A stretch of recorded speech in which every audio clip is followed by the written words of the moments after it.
kakayahang social-linguistiko. So una nating tinalakay ang linguistiko sapagkat siya gagamitin natin sa social-linguistiko. Kasi sa linguistiko, aalamin natin kung marunong kayong umunawa ng wika, kung paano gamitin ang wika. Ngayon dito, yung kaalaman mo sa paggamit ng wika ay gagamitin mo sa isang tiyak na sitwasyon, angkop na sitwasyon.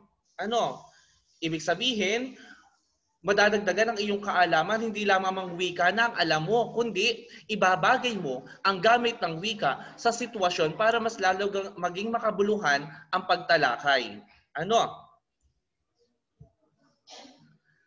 Sabi ni Freeman, taong 2004, ayon sa kanya, para sa hindi taal na tagapagsalita, dapat niyang matutunang lumikha at umunawa ng iba't ibang wika sa iba't ibang social-linguistikong konteksto. For example, ako'y taga Quezon, pumunta ako sa Batangas. Naturalmente, por favor, maraming mga salita dito sa Batangas ang hindi saklaw ng aking kaisipan. Malinaw ba iyon? So ngayon, yung taro, yung tubal, na walang kahulugan sa amin, pag dinala sa Batangas, may kahulugan. So meaning, kung nais kong makikooperate o makiisa sa pakikipagtalakayan dito sa Batangas, kailangan kong mag-adjust. Kailangan kong alamin at maunawaan ang wikang kanilang ginagamit. Meaning to say, dahil ako ang dumayo dito, ako ang mag-a-adjust kasi mas marami sa inyo alam ang salitang ginagamit dito. Ano? So, ibig sabihin, kapag hindi likas sa iyo ang isang wika sa pinuntahan mong lugar, kailangan mo na mag-research. Kailangan mong magtanong-tanong para makasali ka sa kanilang talakayan. Maliwanag ba iyon? Paki-thumbs up nga ako.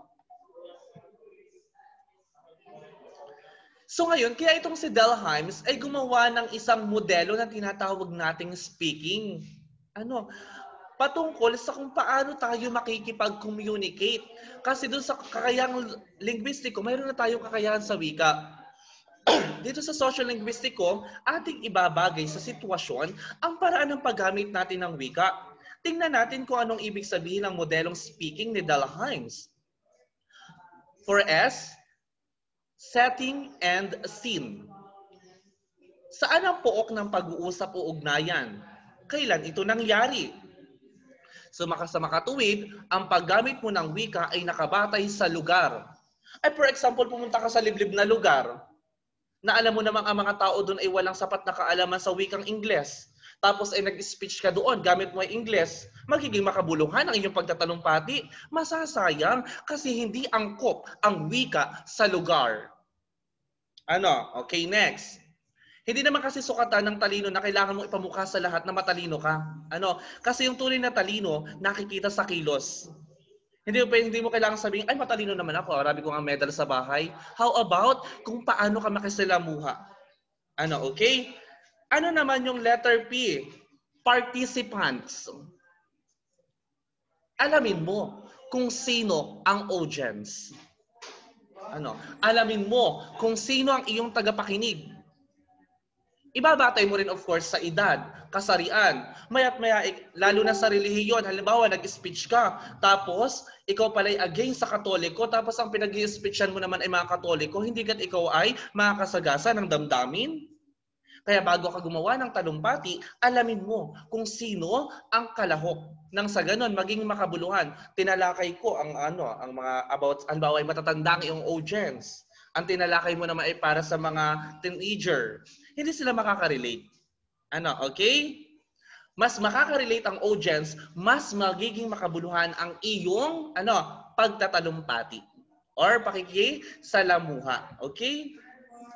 Letter E, ends. Ano ang pakay, layunin, at inaasang bunga ng pag-uusap? Okay, so ngayon sa ating ginagawang talakayan, ang ating ends dito ay maibahagi ko sa inyo kung ano ang ating aralin. Naturalmente, por favor, ang pakay ko ay para mabigyan kayo ng kaalaman, ang layunin ko, matamo nyo ang ating mga layunin, at ang aking inaasahang bunga ay maisagawa nyo ang mga gawain na aking iaatas. So sa makatuwid, ang ends na tinutukoy dyan, ano yung purpose ng usapan. Okay? Next, A, act sequence. Paano ang takbo o daloy ng pag-uusap? Di ba? Halimbawa, ako ba magsasalita tapos ikaw naman? Or tatapusin ko muna ang aking pahayag sa bago ikaw? Ganon. Ano yung sequence? Paano yung takbo ng usapan? Paano yung palitan ng kuro-kuro? Paano yung palitan ng mga ideya? Di ba? Next, key. Ano nang ibig sabihin ng key? Pa-thumbs up nga ako kung malinaw pa ako naririnig. Maraming salamat sa pagtugon. Ano ang tono ng pag-uusap? Seryoso ba o pabiro? Kaya kailangan alamin muna natin yung sitwasyon. Alamin muna natin yung konteksto ng usapan. Kung sa kaibigan mo, ikaw ay nakakapagbiro, huwag mong i-apply sa mga hindi mo kakilala, baka masuntok ka. Diba? So, ibig sabihin, sa paggamit ng wika, alamin mo kung ano yung dapat na tono mo. Dapat ba maging seryoso ka muna sa usapang ito? O pwedeng maging pabiro? Sa pagsulat naman, pag sinabi ng guro, gumawa ng formal na sanaysay. Of course, kapag formal na sanaysay, walang lugar ang mga pagbibiro.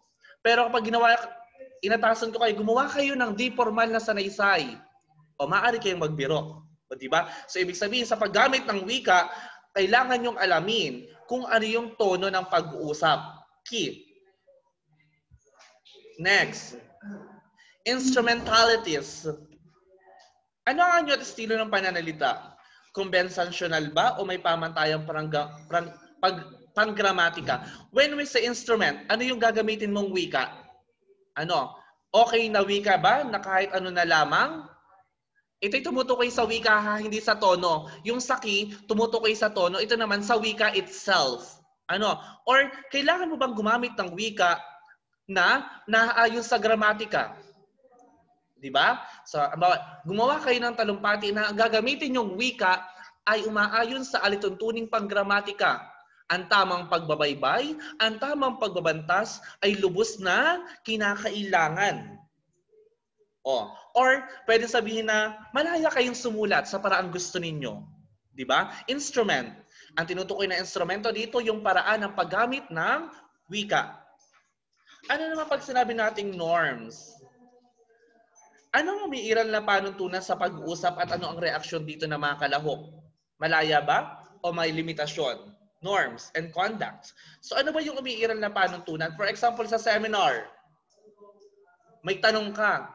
Ay nagsasalita pa ang speaker, Sir, ako po'y may tanong. Mali yun.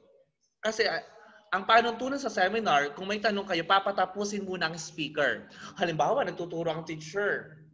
Okay, paspas ng pagtuturo ang guro. Sir, may lilinawin lang ako. Sir, may tanong po ako. Ay, hindi naman panahon para sumagot kayo. So, ibig sabihin, sa paggamit ng wika, dapat alam natin yung umiiral na panuntunan. Intayin mo yung panahon mo para makapagsalita ka. Hindi sa lahat ng panahon, pwede mong sabihin lahat ng nais mong sabihin. So, ibig sabihin, hanapan nyo ng maayos na panahon para yung inyong nais sabihin magkaroon ng magandang bunga. Imik ka ng imik, hindi man naririnig ng teacher. Diba? So, sayang ng iyong ideya. Okay? Norms. And the last one ay genre. Ano ang pagsabi natin genre? Yung key, tono. Yung instrumentalities, salita. Uri ng salita. Itong norms, alituntunin or panuntunan. Ito namang genre, ano yung sitwasyon or material na ginagamit? Ano yun? Halimbawa, ano yung material? Bawa ay talumpati, sitwasyon talumpati, spoken poetry, or liham. Diba? Yun yung genre. Liham, maikling kwento sa paggamit ng wika, talumpating nanghihikayat. So, balita, yun yung material na sinasabi. Or pwedeng sumulat kayo ng balita, tapos isusulat nyo sa pahayagan, yung pahayagan na kinasusulatan ng inyong mga ginamit ng wika, yun ang material. So, genre, ano yung sitwasyon? Ano yung material? Okay? So, yun yung speaking natin. Malinaw, pakithumbs up nga yung speaking. Guys, pa-thumbs up ako kung malinaw na naunawaan.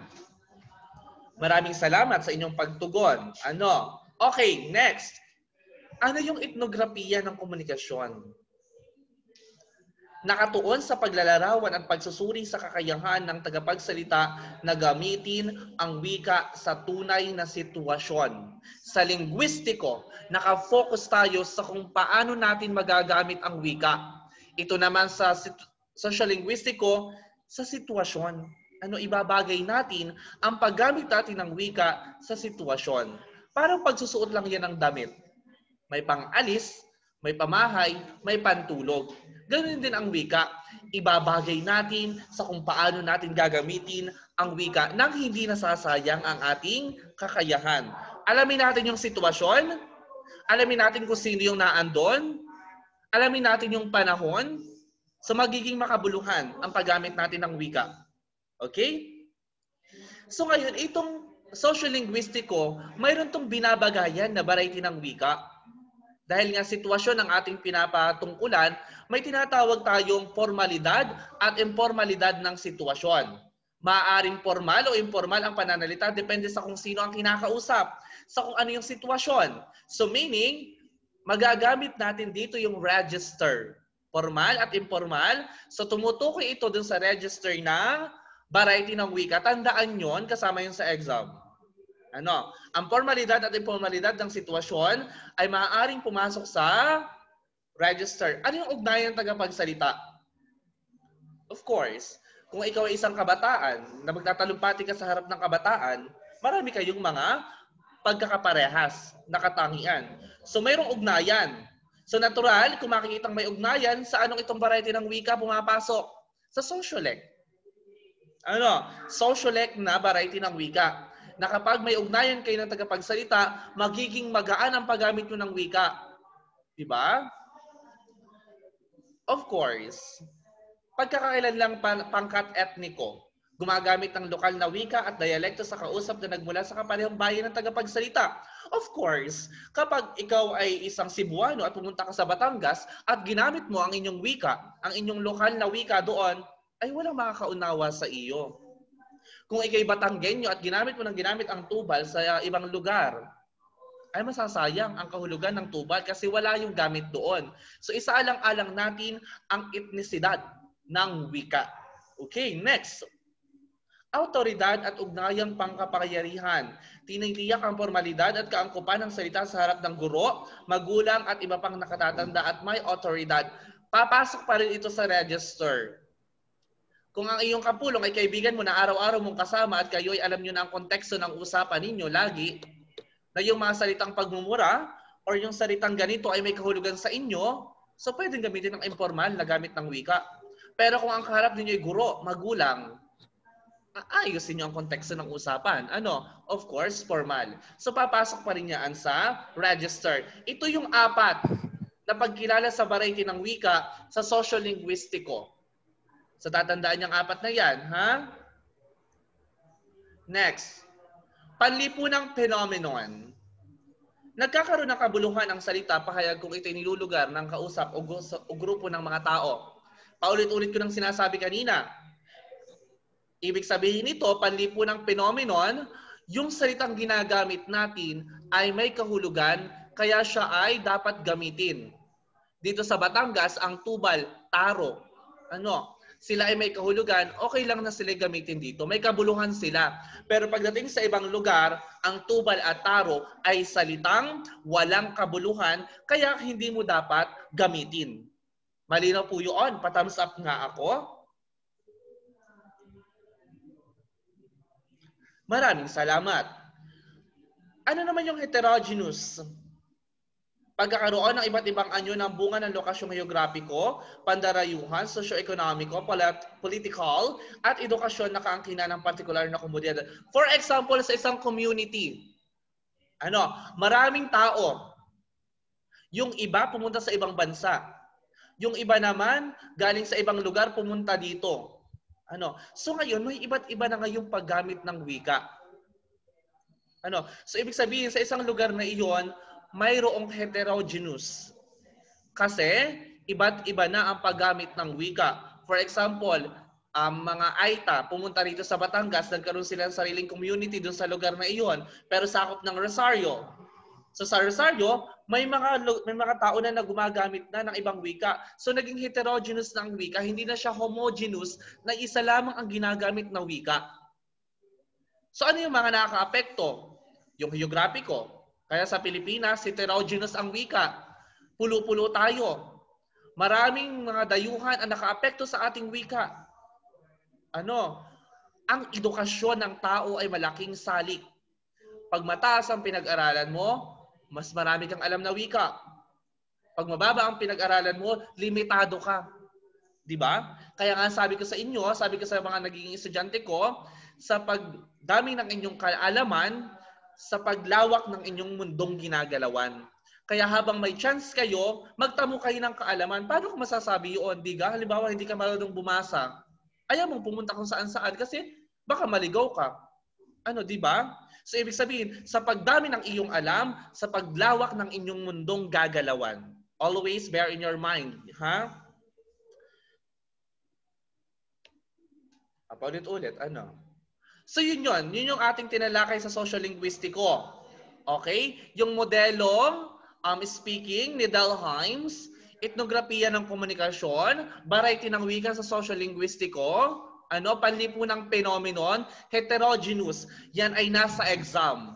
Hindi kahulugan ang naandun, kundi sitwasyon. Okay? Ano naman po yung discoursal?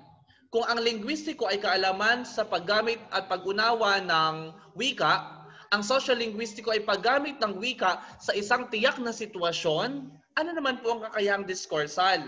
Ito naman, yung paglikha ng makabuluhang pahayag. Okay. Alam mo na kung ano ang wika. Alam mo na kung sino ang audience mo. So ngayon, dapat alam mo na kung ano ang gagamitin mong mga pahayag. Diskurso, ayon sa UP Dictionaryong Filipino, taong 20 at 10, ito ay nangangahulugan ng pag-uusap at palitan ng kuro. Okay. So aside na alam mo ang paggamit ng wika, at aside na alam mo kung saan mo gagamitin ang wika, dapat alam mo kung paano ka makikipagpalitan ng kuro-kuro or ng mga ideya. Sabi diyan, ito ay tumutukoy sa kakayahang umunawa at makapagpahayag sa isang tiyak na wika. Okay. Doon sa linguistiko, kaalaman sa wika. Diba? Sa social linguistiko, sitwasyon. Kung paano ka makikipag-interact. Ito namang discoursal, makakapagpahayag ka sa isang tiyak na wika. Paano po? Mayroon tayong dalawang uri ng discoursal. Kakayahang textual at kakayahang rhetorical. Okay, pag sinabi nating textual, from the root word or salitang ugat na teksto, kausay ng isang individual sa pagbasa at pag-unawa ng iba't ibang teksto gaya ng mga akdang pampanitikan at iba pang sulat komunikasyon. Okay, paano siya papasok sa discoursal, sir? Sapagkat kapag tayo magbabasa ng teksto, gagawa tayo ng mga reflection paper, suring basa. Kung naunawaan nyo, yung mga nakasulat sa teksto, natural. Kapag pinagawa kayo ng mga refleksyon, talumpati, makakagawa kayo. Okay. Kaya, mahalaga rin ang kakayahang textual. Ano naman po pag sinabing rhetorical? Okay, kung dun sa textual, kahusayan na unawain ang mga binabasa sa mga akdang pampanitikan para maging handa sa pagsulat ng iba't ibang mga iaatas ng guro, dito sa rhetorical, ito'y tumutukoy sa kahusayan ng isang individual na makibahagi sa pag-uusap. Okay? Pag-usap. Okay, sabi diyan. Mayroon tayong dalawang tuntunin. Pagkilala sa pagpapalitan ng pahayag. Tuntunin dito mga anak. And then, pakikiisa. Okay, doon sa una, sa pagkilala sa pagpapalitan ng pahayag, mahalaga na Mahalaga na alam mo ang tuntunin sa pag-uusap. Maaring magamit mo ang modelong speaking ni Dalheims, gayon din ang konteksto. Pag sabi natin konteksto, ano yung pinag-uusapan? Dapat alam mo yung context ng usapan para makikiisa ka. Kasi hindi ka magiging matagumpay sa pakikipagpalitan ng pahayag kung hindi mo alam ang konteksto ng usapan. Okay. Sa pagkakataong ito, Doon sa kabila muna tayo. Sa pagkakataong ito, pipiliin mo ang mga salitang sasabihin ng may pagsasalang-alang sa konteksto ng usapan at ng kausap. Okay. So yan, pakikiisa yung sunod. Yung pakikiisa ay may 4 na tuntunin. Kantidad, kalidad, relasyon, at paraan. Sa pakikiisa, yung kantidad, quantity. Tumutukoy sa dami. Ano? So, gawin mong informatibo ang iyong impormasyon, pero huwag mong kahabaan. Huwag mo rin kaiklian. Tingnan niyo mga Miss Universe, ang mga beauty pageant, sa paghaba, sa pagwalang saysay. Pag masyado namang maikli, walang impact. Katamtaman lamang. Ano? Kaya kapag ay nasagot sa guro, direct to the point. Ano? Hindi mo na kailangan magpaliwanag ng mahabang-mahaba kung doon sa sasabihin mo, naando ng lahat. Okay, kantidad, quantity, gaano kadami ang sasabihin mo, 'di ba? Kalidad, quality. Sa kaibigan, sinasabi natin sa kaibigan, hindi yan sukatan ng madami. Sukatan niya ng kakaunti pero totoo, 'di ba? Tingnan natin dito sa kalidad kung paano natin. Sabi, kailangan dahil nga ito'y quality ang tinitingnan, maging tapat ka sa sasabihin mo. Huwag iwasan mong magsinungaling. Or iwasan mong magsabi ng mga bagay na wala ka namang bata yan. Okay, kapag gagawa kayo ng teksto na kailangan ng quality, kailangan maging tapat ka. Kailangan yung iyong mga sasabihin ay may pinagmulan na sanggunian. Ano yung ikatlo? Relasyon. Sana all, may karelasyon. Ano? Okay. Tiyaking angkop at mahalaga ang sasabihin. The word itself, may kaugnayan ba? Angkop bang sabihin mo ang bagay na iyan? Mahalaga pa bang sabihin mo ang bagay na iyan kung wala namang relasyon sa ating pinag-uusapan? Kagaya ng mga halimbawa, yung minsan meron tayong mga naging kaklase, imik ng imik sa klase, wala namang kaugnayan sa sinasabi. Di ba? Nasasayang ang sinasabi niya? Of course. Para makiisa tayo sa isang ugnayan o sa isang diskursal o diskurso, dapat ang sasabihin natin ay mahalaga, may kaugnayan sa konteksto. Relasyon. O di ba? And lastly, paraan. Tiyaking maayos, malinaw, at hindi lubhang mahaba ang sasabihin. Di ba? Kantidad, wag mahaba, wag maikli, basta informatibo. Kalidad, maging tapat, dapat totoo ang sasabihin mo, di ba? Then relasyon, may kaugnayan sa usapan at sa paraan, gamitin mo yung kalinawan. Dapat malinaw ang pagpapahayag mo. Maganda ka ang sasabihin mo. Hindi mo naman ma-express ng ayos. Kung gumawa ka naman ng sanaysay, marami kang naisabihin, pero gulo-gulo naman, hindi organized. Di ba? So, ibig sabihin, para makiisa ka sa isang pagpapahayag, maging malinaw ka, maging maayos. Kung ikaw ay reporter, dapat maging maayos ang iyong paghahatid ng mga impormasyon at balita.